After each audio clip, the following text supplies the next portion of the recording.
Hey guys, Chaps here, and it's time for another developer stream recap. Sorry for getting this one out so late, my internet was out, so as you can imagine, it would have been quite difficult to make this earlier. On a similar note, I'll be on vacation next week, so no recap then either. Or, well, maybe I'll make one when I get back, but it certainly wouldn't be until Saturday or Sunday. Anyways, here's your recap. As of right now, there is no intention to remove the wall council.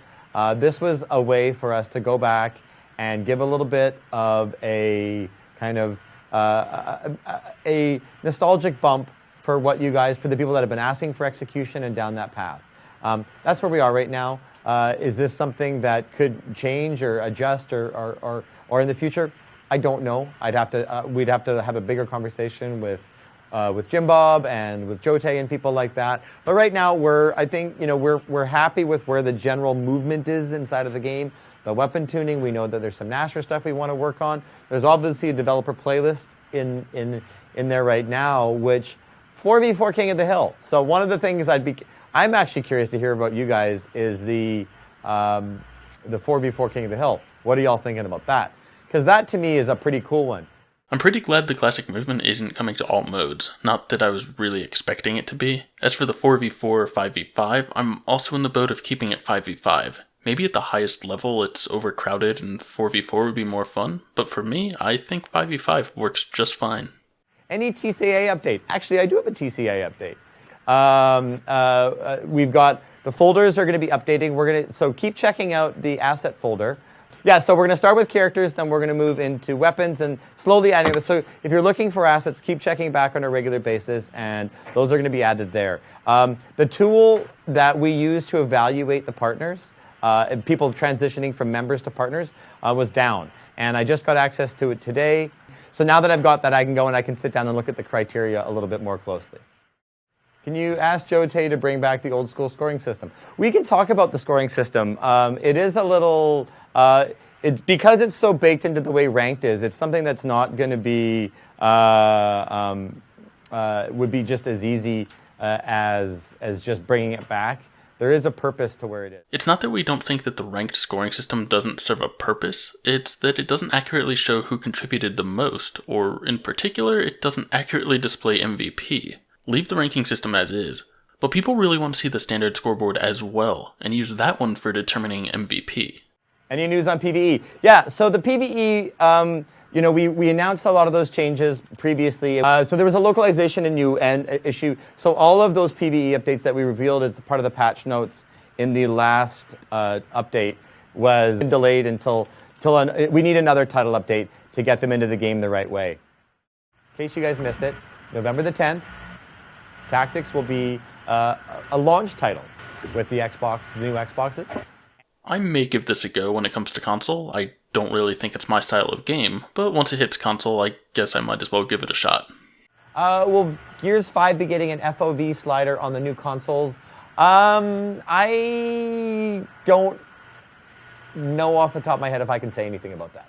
I hope so. The higher frames per second and the field of view slider are basically the only remaining concerns over forced crossplay. We know the new consoles are going to run at 120 FPS, so if they also have a field of view slider, I see no reason why forced crossplay couldn't happen. We had a chat about ranked, and really what is the ranked experience and where we're going. This was like part one. So we went through and we have a meeting, and then everybody I'm just going to walk you guys through a little bit of the process. So we go and we have a big meeting, and everybody sort of brings in their various perspectives of like, hey, this is what the community is saying. Hey, this is what I'm noticing when I'm playing, and all of these this is what the data is saying from our BI, or business intelligence team. All of these people go and they bring a bit of a perspective, and we have a conversation around various things. The designers then go away and they come up with a few proposals on what they want to have the design evolve as. One of the things that we're trying to balance out right now is we don't want to just go and make a bunch of knee-jerk changes without being really thoughtful and purposeful about what we're doing and where we're going. But we also, and I think you guys are seeing this now with the updates to the game and how much we're like tweaking and playing with it and such, is that we want to balance making sure it feels like a live services game at the same time without just making it feel panicky and crazy.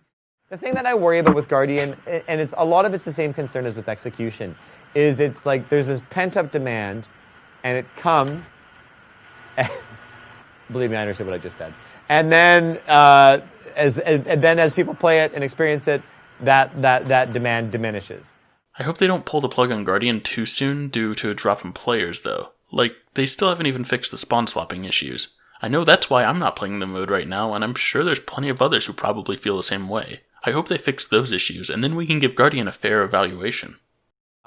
There is a whole bunch of conversations happening right now about how do we go, and so if we look at the set triangle of matchmaking being latency, being time to match, and being ping, some of those things want to give up. Consistently, I hear from people outside of, I'm going to call it North America, where time to match isn't an issue. Time to match is the number one things that people care about. They want to get into a match fast, then they care about skill, then they care about ping. I asked this question last weekend, and that seemed to be the majority of what I got in terms of feedback. Now, if I were to ask that question to a bunch of players where time to match isn't really a problem for them, I'm going to go out on a limb and say they probably value skill, like balanced matchmaking, and then probably ping or time to match somewhere inside of that. So the trick is, how do we go and balance out that, and what do we want to give up on? So do we want to sacrifice some ping to accelerate time to match? Do we want to sacrifice balanced matchmaking? That's the trick, because for people that are in regions that are a bit farther out or playing less popular playlists or playing in different time zones or whatever it is, or lower population regions, those are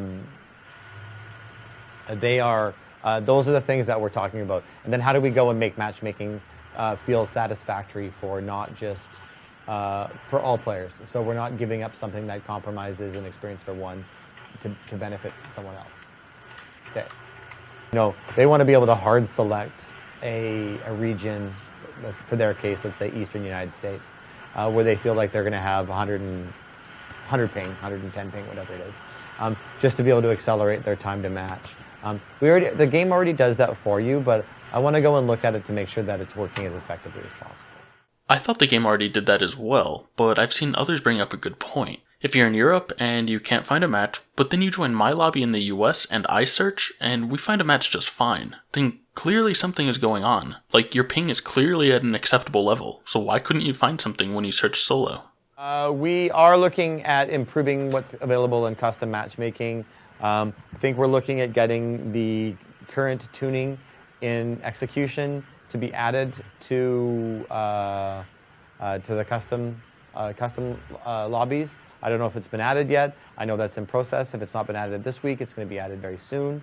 So we are looking at providing a little bit more options to allow people to go and play an experience that they want to play. The fact that many of the special event playlists, like OSOC, or even the special classic tuning, isn't available in private is pretty annoying. To take things further, there's a plethora of settings that fans have been asking for the ability to change for years now. It always seems like these settings are an afterthought, and I'm honestly pretty sick of TC ignoring them.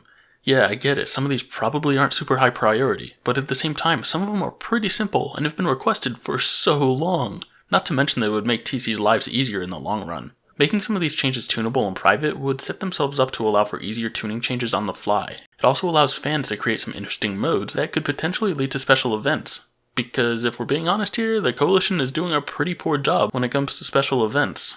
Can you please get the team to prioritize the editor, or at least get it in the mix for future titles? Yeah, I mean, I'm not going to tell you right. I think I talked about this before, Terry. It's not a high priority. It's been flagged. But that's a lot of feature work that is would take away from other work that more people would want to see and enjoy. So yeah, basically at this point, I don't think we're going to see it. Not only will it not be in Op 5, I'm starting to think that we are straight up not going to see it ever in Gears 5. Here we go. When will Seriously 5.0 Chapter 2 be available? I was actually just speaking with Andy about this today. Legacy titles on PC when? I don't know of any plans right now for that work to be taking place, but that doesn't mean discussions aren't happening. I'm just not aware of anything around it. I'm pretty doubtful that we'll get the Legacy games on PC. Maybe in a few years we'll get a Marcus Phoenix collection or something, but unless that happens, I wouldn't get your hopes up. Is it possible to have separate weapon skins for COG and Swarm like Gears 4? I'd have to ask the team. I don't know. That's a lot of work, but we can certainly put that into there. Being Dana saying he doesn't know, I wouldn't get your hopes up on this. This is another example of something that has been brought up many times on stream now, and each time Dana acts like it's the first time he's hearing about it. It's certainly possible, but it's clearly not something that they even have remotely close to being on their priority list. Will we ever get the semi-automatic camera burst back? You mean as a loadout weapon?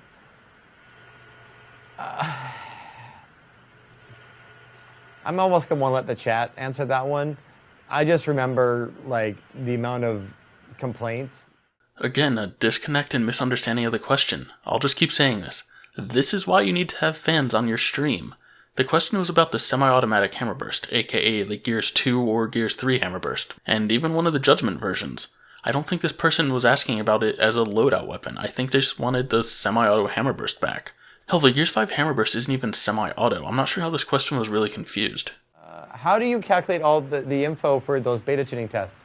That is a great question. So we've got Jote and Jim Bob, who are, Jote's been doing game design for a very, very long time. And then we've got Jim Bob, who has just got a really natural talent for it and is a phenomenal Gears player. So these guys just intuitively understand how the game works and play the game a ton and then just sit down and really work on the numbers.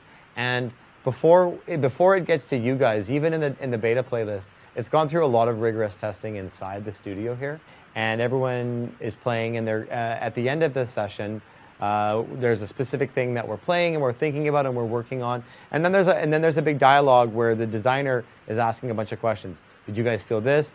How'd you feel about that? What did this make you feel like? And all of these suggestions come out as people are giving their feedback around what was their experience like and what did they like. And they go, and the designer then goes away. They make some adjustments, they bring it back, another playtest session happens, and then they keep going on that loop over and over and over again until gradually everyone's like, this feels really good, we kind of like this. And then that'll either get rolled out into the game or that will get rolled out into the developer playlist. Are the re-ups getting a reduction in XP? There won't be any changes to re-ups until Op 5, but as we discussed before, there are definitely going to be changes and improvements made to the re-up experience. And that does it for this week's recap. As I said before, I'll be out of town next week, so don't be expecting anything on Friday from me. As usual, if you enjoy these, go ahead and drop it a like, and be sure to subscribe if you haven't already. Thanks for watching, and I will catch you next time.